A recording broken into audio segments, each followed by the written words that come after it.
The Zohar that I wish to begin this lecture this evening, which I hope we ultimately will find, states clearly, and it is only through the Zohar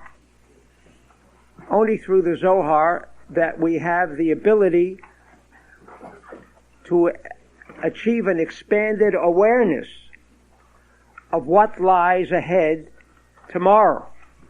Without the Zohar, there's absolutely no chance. With the Zohar, it also requires a little cleaning on the inside before we can understand the total magnitude of what the Zohar is trying to teach us. The Zohar states very specifically that the king of Persia, while today it's known as Iran, the king of Persia will ultimately rule over the entire world, and he will also beset himself upon Jerusalem, and he will conquer Jerusalem, and there will be countless numbers of victims. Countless numbers of victims. And only this evening,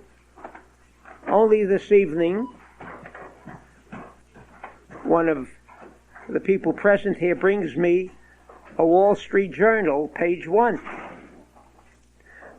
Today, not yesterday, but today, which says, and a very long article, states that Iran is preparing for a new world order. Wall Street Journal, I didn't know they were in politics, but nevertheless, also indicating what the Zohar already revealed to us, that which took place 24 or 2,500 years ago in the then known Persia, Empire of Persia, that this scenario will again take place.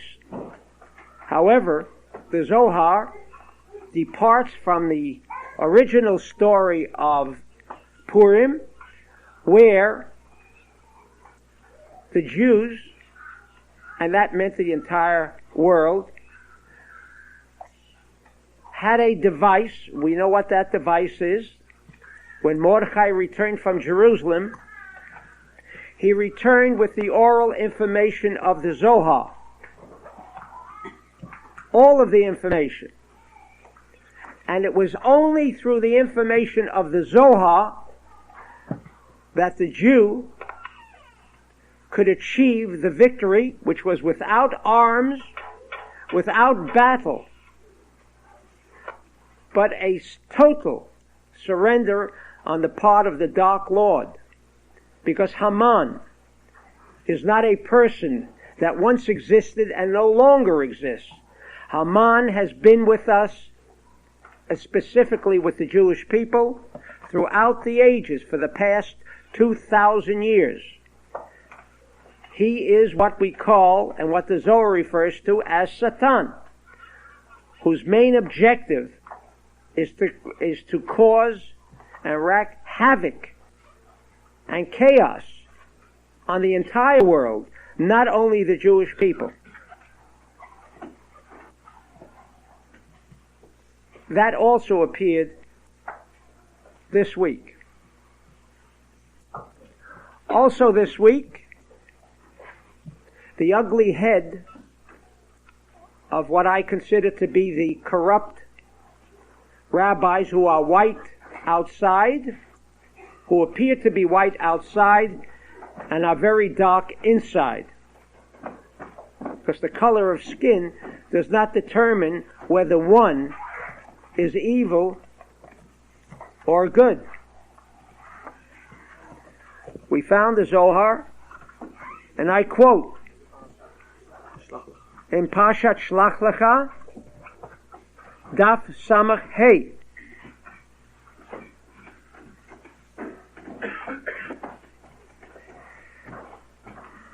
he's discussing here the aspect of Mashiach.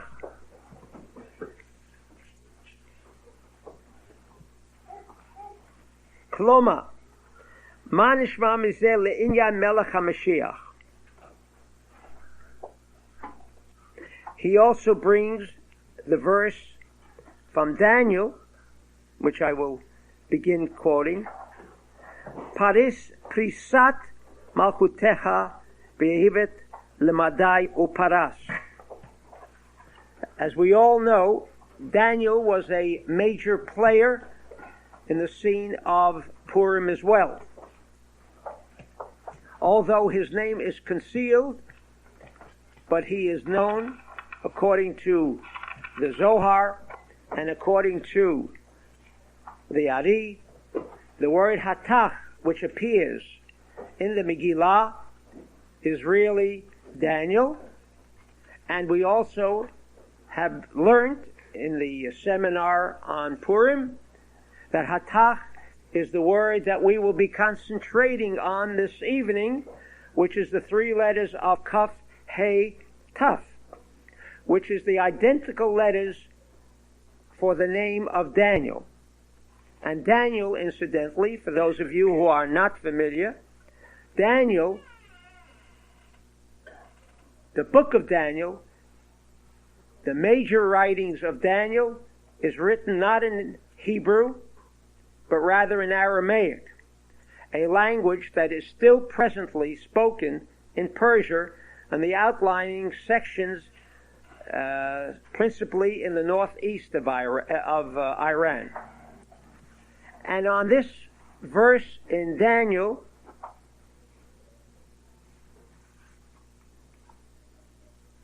he discusses what does this have, and if any, a connection with the coming of Mashiach. Amalo kachu vadai.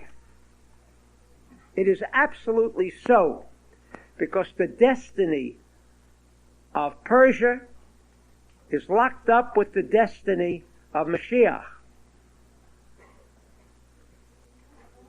For in these words of Daniel, says the Zohar, we have a remez, we have a clue or a hint concerning what will take place in the time of Mashiach, meaning when he has actually arrived.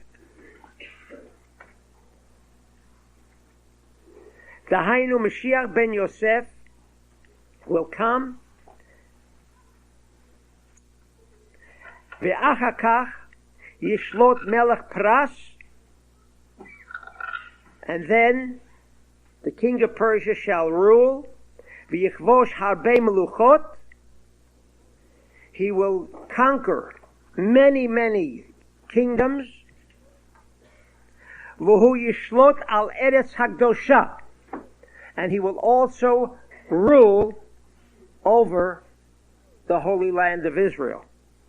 12 months, Yud Bet Chadash. And in the period of these 12 months, V'hu yishlot v'yarog rabim, and he will kill and destroy many, u'betocham Mashiach ben Yosef. This is the scenario. V'achar kach, after wrecking all this chaos, not only throughout the world, but also in Israel, achar kach yipol melech Paras. And only then will the king of Persia fall.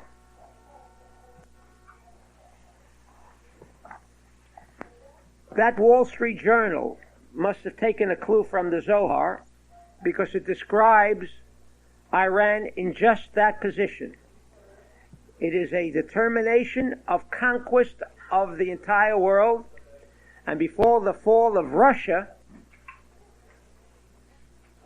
and when Russia ruled, all of the Muslim-dominated regions, as it was then called, are now countries.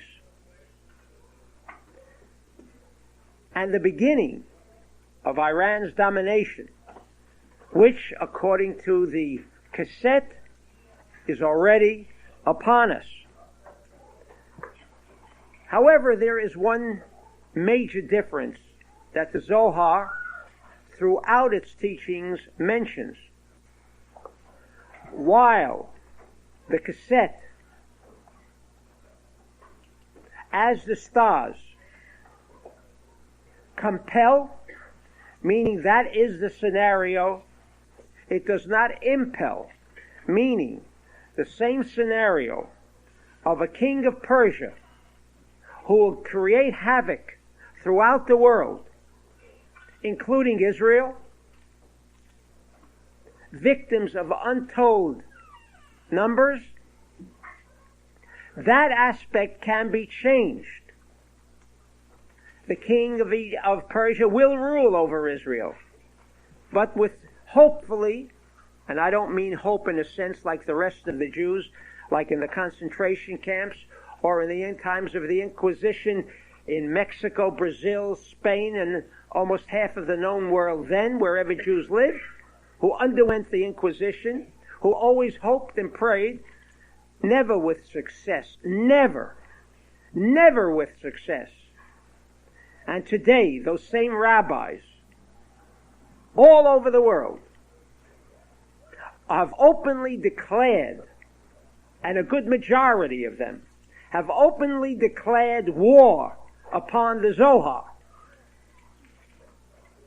This sounds very strange, but that is also another Zohar, that the corrupt rabbis who will be part of the Erev Rav, and these are not my words, and I have not given one opinion this evening, will be in the forefront of the Satan to create bloodshed at the time of Mashiach. And I must tell you, that is another factor that has suddenly raised its ugly head in Toronto, Buenos Aires, only one day before the explosion. One day before the explosion. In Buenos Aires, and in South Africa, and in Toronto, and anywhere where the word of Zohar appears, there are rabbis who will openly condemn, without ever studied the Zohar, without ever having met any one member of the center, have, as a kangaroo court, condemned anyone who will study Zohar. My friends, this is where we're at.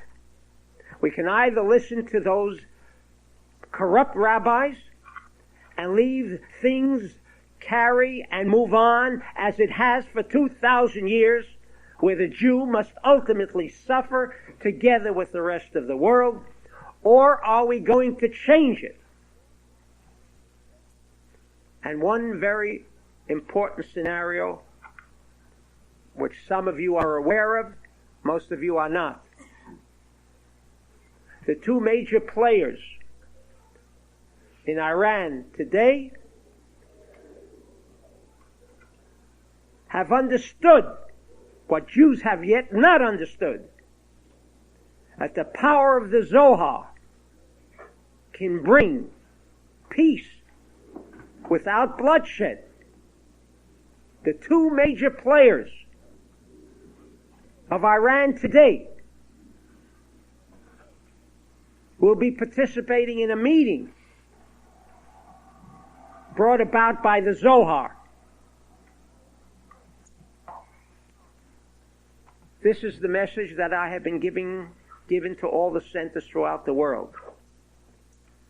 If we have any feelings for our future, there is only one course that we can take, and that is to be certain that the Zohar becomes the dominant force and immediately remove the corrupt rabbis who are acting as the Erev Rav to prevent the scenario with its bloodshed. As the Zohar says, if things take its normal course, as it has for 2,000 years of misery and chaos, so shall it be at the end. I feel it is a responsibility of everyone who is connected to some spirituality not to fear that maybe we are at present in the minority, bodies, maybe we have less, but the power that we do have is the only power that could stave off what the Zohar predicts for this world, and assuredly it is beyond question that the Zohar is addressing our period this evening. And this evening, unfortunately, if 80% or 90% of the Jews who have come to hear the Megillah have made a worthless trip, because without the meditation, without the Megillat Esther, without the revelation of the concealed, that book of Esther is not a recorded history of the Jews in Iran. It is a secret coded message put together with express purposes of drawing down the light that I shortly shall explain, is ready to be revealed tonight, but unfortunately to a handful, maybe a few thousand all over the world. But I don't know what numbers are required. But destiny is in our hands alone. And if the Israeli government still believes in a corrupt dream that by retaliation we shall succeed, they have been making the same mistake that Jews have made for 2,000 years. Physical force has never changed the course of history. And if we can in any way bring a little light to the leaders of the state of Israel, that this battle is not to be waged by retaliation, but maybe by bringing somewhat of a little more light to the world.